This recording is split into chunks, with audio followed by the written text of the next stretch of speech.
Sa iba pang mga balita, ipinagbabawal na ng Department of the Interior and Local Government ang access sa anumang online gambling platform.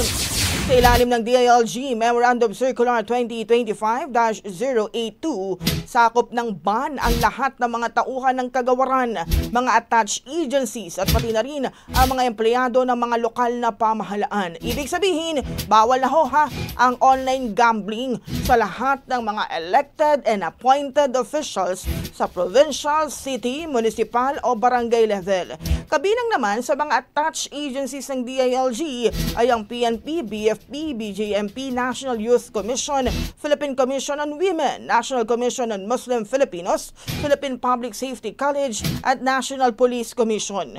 Ayon sa DILG, ang public office ay public trust, kaya ang pagtangkilik sa online gambling ng mga opisyal ng pamahalaan ay nakasisira sa kredibilidad ng institusyon. Ang sino mang lalabag dito ay maaring maharap sa mga reklamong administratibo o kriminal. Brigada. Ang bahaging ito ay hatid sa atin ng Maxan Mangosteen Santon Coffee. Max Healthy, Max Sarap.